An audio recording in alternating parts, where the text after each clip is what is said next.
Hello बच्चों, online class में आपका स्वागत है। बीएड प्रथम वर्ष अधिगम एवं शिक्षण का अध्ययन कर रहे हैं। इकाई 2 चल रही है जो अंतिम छोर पर है और उसी में हम संज्ञानक प्रक्रिया के बारे में अध्ययन कर रहे हैं, जिसमें हमने संवेदना, अवधान, स्मृति और अब संप्रत्यय के बारे में पढ़ रहे हैं। तो पिछले वीडियो में हम संप्रत्यय के बारे में अर्थ, परिभाषा और बालकों के विकास, बालकों के में विभिन्न संप्रत्यय का विकास के बारे में अध्ययन किया। आज हमारा जो टॉपिक रहेगा वह है संप्रत्यय विकास को प्रभावित करने वाले कारक।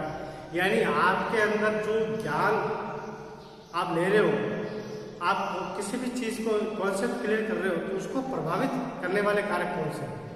कई मतलब आप 24 घंटे में हम बहुत सारी चीजों को देखते हैं, बहुत सारी चीजों को सीखने की कोशिश करते हैं, लेकिन सभी चीजों को नहीं सीखते। अब वो सभी चीजें क्यों नहीं सीख पाते और वो चीजें को कौन सी चीजें प्रभावित करती है, उन चीजों के बारे में आज, उन्हीं फैक्टरों के बारे में आज अपन अध्ययन करेंगे। आज की होती है 24 दिनांक 24/6/21 कक्षा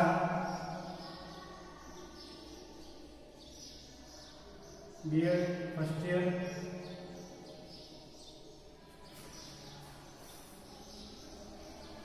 विषय अधिगम एवं शिक्षण। अधिगम एवं शिक्षण प्रकरण है अपना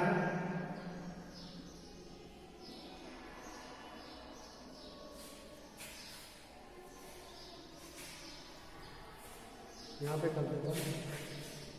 प्रकरण संप्रत्यय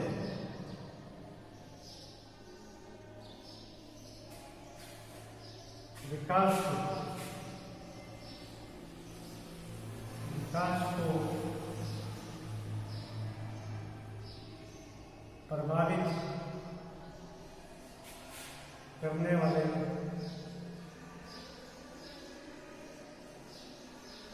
कारक, यानी संप्रत्यय विकास को प्रभावित करने वाले कारक। सॉरी,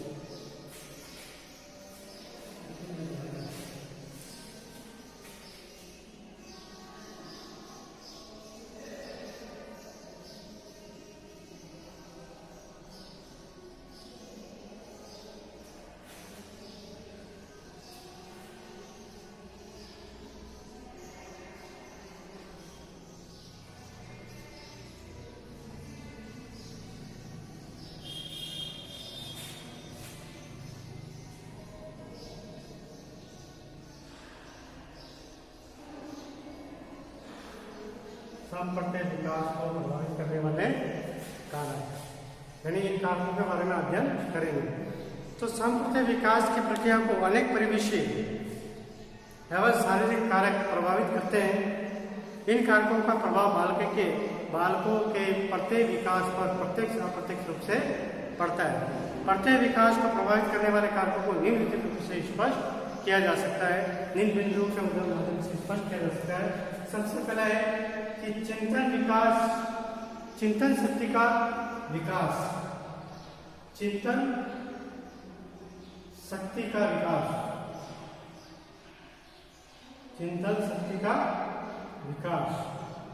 यानी जिस व्यक्ति की चिंतन शक्ति बहुत अच्छी होगी तो उसका जो संप्रत्यय, यानी जो किसी चीज को जल्दी समझेगा, उसका भावार्थ, उसका अर्थ, उसके बारे में अवधारणा वो अच्छे से समझ जाएगा। अगर उसकी चिंतन शक्ति अच्छी है, उसकी सोचने समझने की शक्ति अच्छी है, उसकी तर्क करने की शक्ति अच्छी है, उसकी विचारधारा अच्छी है, तो वो किसी भी चीज को उसका अर्थ, भावार्थ यानी कॉन्सेप्ट यानी संप्रत्यय या प्रत्यय बहुत आसानी तरीके से समझ लेगा।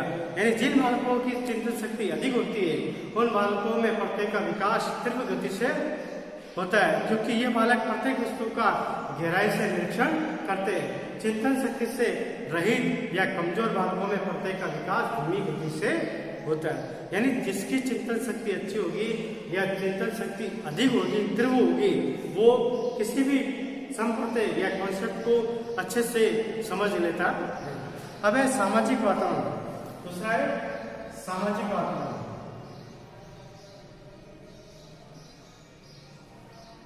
आपका जो आपको कोई भी चीज तभी जल्दी से समझ में आएगी जब आपके आसपास का परिवेश, आपके आसपास का जो वातावरण है वो अच्छा होना चाहिए। हमें कोई भी बात या कोई भी विषय वस्तु तभी जल्दी समझ में आती है जब हमें समझने के लिए एनवायरमेंट या वातावरण अच्छा हो। यानी सामाजिक वातावरण के द्वारा भी पढ़ते विकास प्रभावित होता है। जिन बालकों के परिवार में व्यापारिक गतिविधियां होती है उनमें धन संबंधी या संख्या संबंधी प्रत्ययों का विकास तीव्र गति से होता है। यानी जहाँ पे धनी व्यक्ति होते हैं उनके बच्चे पैसा कमाने के लिए या पैसा कैसे कमाया जाता है इस तरह के दिमाग में विचार जल्दी आते हैं। लेकिन जिनके परिवार में जिससे मान लो कोई आध्यात्मिकता का परिवार हो, पूजा पाठ करता, अर्चना करता हो, तो उनके बच्चे भी इस तरह की इस भूमिका को अच्छे से निभाते हैं और वो चीजें जल्दी भी समझ में आती है, क्योंकि बालक परिवार से इस प्रकार की गतिविधियों को देखता है, शुरू से दिखता है और समझता है। और जो चीज अपने पास में ज्यादा नजदीक होगी उन चीजों को जल्दी समझता है, जल्दी उस कार्य को कर लेता है और मतलब समझ लेता है। उसके बाद में तीसरा है परिपक्वता।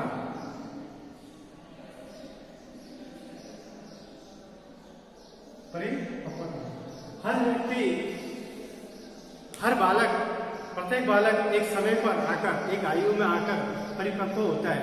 और जब बालक पूरा परिपक्व होगा, पूरा हर तरह से, शरीर से, मन से, संवेदनात्मक से परिपक्व होगा, तभी किसी बाहर की चीजों को आसानी से समझ सकता है। तो परिपक्वता को प्राप्त करने पर बालक में प्रत्येक विकास को तीव्र गति से, मतलब गति तीव्र होती है। कम आयु के बालकों में प्रत्येक विकास की गति कम होती है। लेकिन अधिक आयु का बच्चा होता है वो किसी भी चीज को जल्दी समझ लेता है, और कम आयु के बच्चे होते हैं वो किसी भी चीज को देरी से समझते हैं, लेट समझते हैं। अमूर्त प्रत्ययों का विकास तीसरा है। चौथा है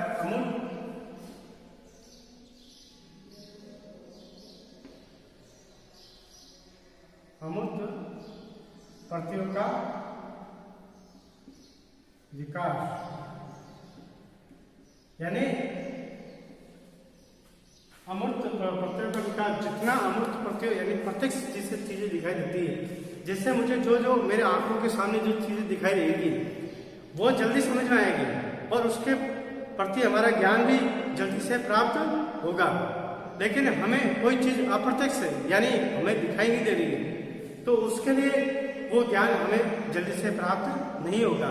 यानी अमूर्त प्रत्ययों का विकास, अमूर्त प्रत्ययों के प्रति अपना विकास होना चाहिए। अब पांचवा है मस्तिष्क के पूर्ण विकास। मस्तिष्क का पूर्ण विकास,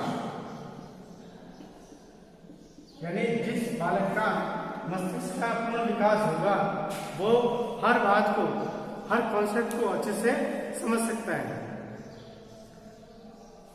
क्योंकि इन प्रत्ययों के विकास के लिए उच्च मानसिक शक्तियों की आवश्यकता होती है। यानी मस्तिष्क का पूर्ण विकास का मतलब होता है कि मानसिक विकास, और जिस बालक का मानसिक विकास अच्छे से होता है वो हर प्रत्यय को, हर संप्रत्यय को, हर कॉन्सेप्ट को अच्छे से समझ लेता है, हर अवधारणा को अच्छे से समझ लेता है, उसका गहराई से उसका अर्थ समझ लेता है। और जिस बालक का मतलब कि मस्तिष्क विकार के कारण भी प्रत्ययों के विकास की गति धीमे पड़ जाती है। जिन बालकों का मस्तिष्क विकास पूर्ण नहीं होता है वो प्रत्यय निर्माण की गति धीमे पड़ जाती है। तो जिन बालकों को उनकी आवश्यकता के अनुसार सूचनाएं प्राप्त होती है उन बालकों में प्रत्यय की विकास तीव्र गति से पाई जाती है। यानी सूचनाओं का प्राप्त होना, सूचनाओं का प्राप्त होना मतलब है कि जो बालक जितनी ज़्यादा सूचनाएं प्राप्त करता है उतना ही वो उसके प्रति, उस विषय के प्रति मतलब क्या उसका कॉन्सेप्ट क्लियर होता रहता है, उसकी हर चीज़ को समझ लेता है। लेकिन अगर किसी बालक को सूचनाएं नहीं मिलती है तो उसके प्रति वो उस अवधारणा को, उसके प्रति जो विषय वस्तु को समझ नहीं पाता। इसलिए और सातवां है प्रत्यय संबंधी शिक्षण प्रदान करना। प्रत्यय संबंधी शिक्षण प्रदान करना।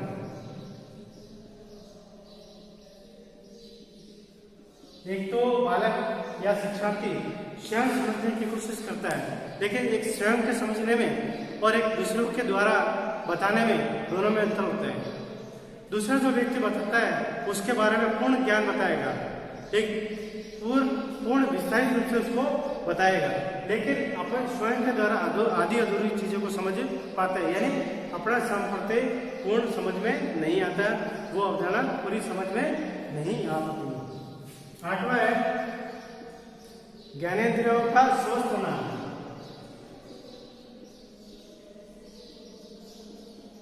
ज्ञानेंद्रियों का स्वस्थ होना।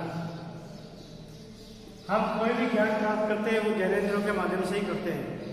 हमारे अंदर जो भी ज्ञान की इंद्रियां है, उन ज्ञान की इंद्रियों के माध्यम से ही हम ज्ञान को प्राप्त करते हैं। जैसे आंखों के द्वारा हम देख के प्राप्त करते हैं, नाक के द्वारा हम सुन के प्राप्त करते हैं, कानों के द्वारा हम सुनकर प्राप्त करते हैं। इन ज्ञानेंद्रियों के द्वारा ही हम ज्ञान प्राप्त करते हैं। लेकिन ज्ञानेंद्रियों का स्वस्थ होना जरूरी है।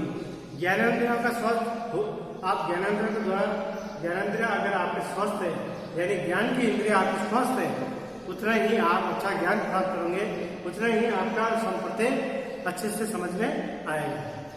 तो ये थे अपने संप्रत्यय विकास को प्रभावित करने वाले कारक, जिसमें पहला है चिंतन शक्ति का विकास, सामाजिक वातावरण, परिपक्वता, अमूर्त प्रत्यय का विकास, मस्तिष्क का पूर्ण विकास, सूचनाओं का प्राप्त होना, प्रत्यय संबंधी शिक्षण प्रदान और ज्ञानेंद्रियों का स्वस्थ होना। अगले वीडियो में हम अगला विषय लेकर प्रस्तुत होंगे। धन्यवाद।